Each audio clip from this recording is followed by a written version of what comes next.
Hum ba bum ba bum ba bum ba ba ba boo.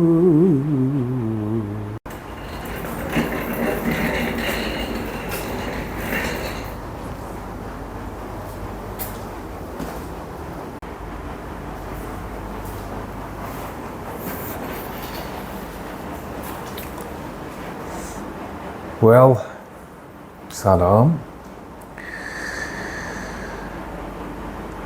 بعد از انجام برخی کارها، بعد از اینکه میام یه سری کارام اوکی میکنم، هوس این به سرم میزنه که برم بیرون، یه هوایی بخورم، چایی، قهوه‌ای، نمیدونم سیگاری، چیزی. و گاهی همین مدت زمان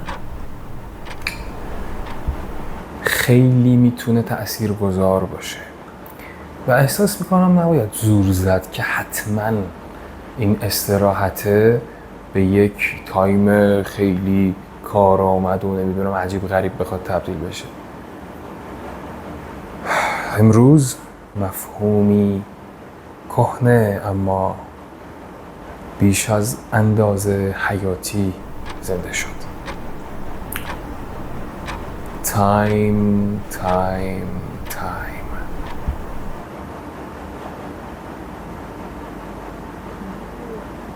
کافیه حوصله کنی و هر روز سر یک تایم حالا مشخص، میتونه هم نباشه، کافیه حوصله کنی و هر روز از خودت یه عکس بگیری. خودت بعد از نگاه کردن حداقل 30 تا 40 تا 60 تا 120 تا 1 سال از این عکس ها متوجه خیلی چیزا میشی. دیدی بعد از گذروندن یک سنی، بعد از گذشت یک برهه زمانی از یک اتفاق،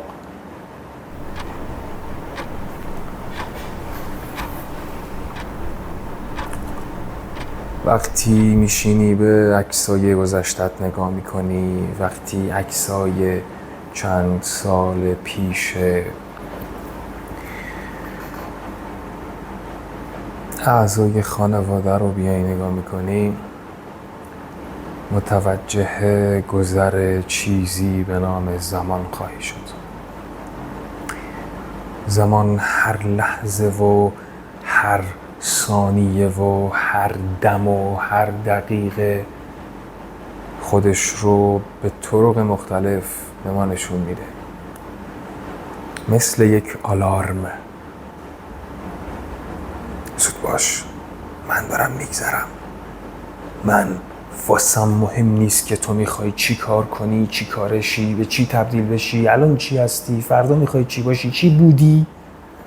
من دارم میگذرم. به فکر خودت باش.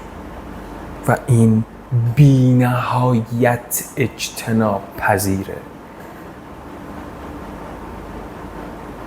به محض اینکه مفهوم زمان رو با محمد رفیقم نمیتونم بگم بررسی، به محض اینکه بحث تایم جلو اومد، با خودم گفتم که میخوام یه ویدیو درباره این بسازم.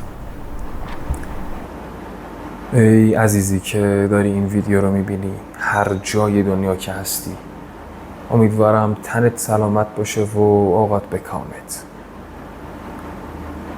لطفاً غافل نشو. یادت بمونه که زمان خواهد گذشت، چه ما بخوایم چه ما نخوایم. زمان براش مهم نیست که ما کجاییم، فرزند چه خانواده‌ای هستیم، به کجا میخوایم بریم، چی دوست داریم، از چی بدمون میاد، با کی حال میکنیم، با کی حال نمیکنیم. اما این رو باید دونست که میشه سوار زمان شد. حقیقتا همراه با تلخی خواهد بود. اینم ویژگی هایی از زمانه که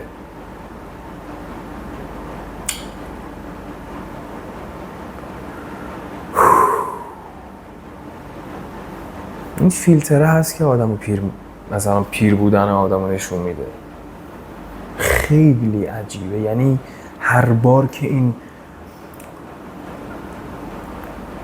فیلتر رو مثلا چیز میکنم، استفاده میکنم، نگاه میکنم خودم وقتی که پیر شدم، خیلی عجیبه. و اون تایم که برسه، و اون تایم، اون زمانه که برسه، خیلی ها نیستن. حتی شاید خودم هم نباشم. خیلی ها نیستن. حتی شاید خودم هم نباشم. خیلی عجیبه. زمان بی نهایت قدرتمنده.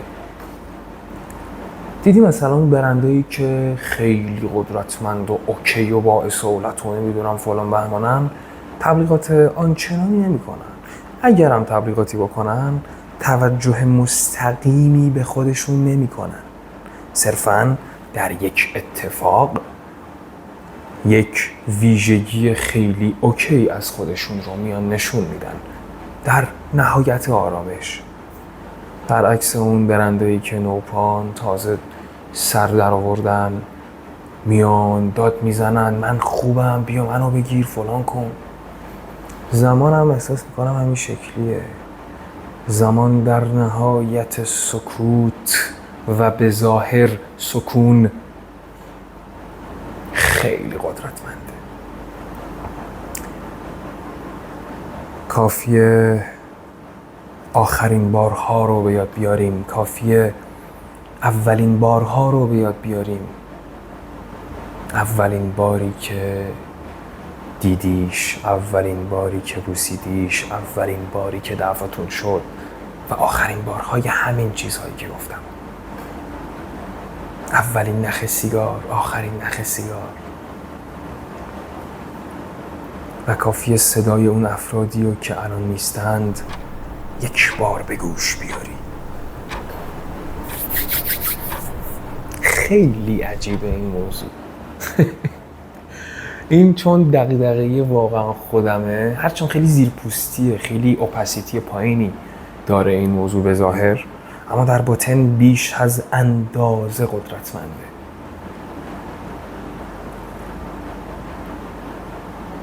ما چه بخوایم چه نخوایم،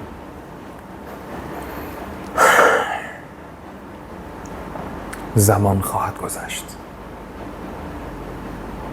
میتونیم در مدت زمانی معین که خودمون واسه خودمون تعیین میکنیم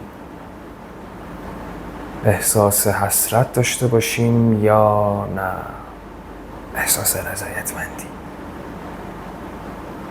حواست باشه.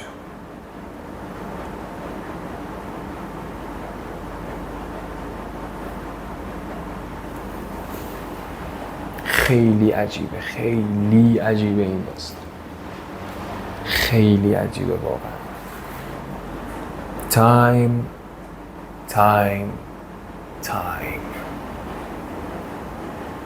چرا اصلا باید بیان ساعت بسازن؟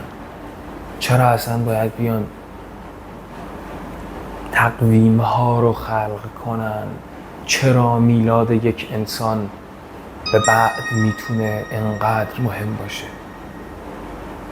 شاید شاید ارتباط چندانی به مفهوم زمان نداشته باشه، اما هر چیزی که یادم بندازه زمان رو جدیدن خیلی برام ترسناک و با ارزشه. از این به بعد ویدیوهای بیشتری از من خواهید دید. گاهی خوشحال، گاهی جدی. سعی میکنم ناراحت نه، اما صداقت ها رو بیشتر دوست دارم. سعی میکنم بودم همون جور که هست ویدیو بسازم، با ساب کردن، زدن اون زنگوله، کامنت گذاشتن، لایک کردن، معرفی کردن من به دوستات. میتونیم یه کلونی خیلی اوکی و با حال با هم تشکیل بدیم و گپ و گفتایی با هم داشته باشیم. دغدغه هامون رو با هم بیان کنیم، به نتیجه برسیم و اینجور چیزها. See you.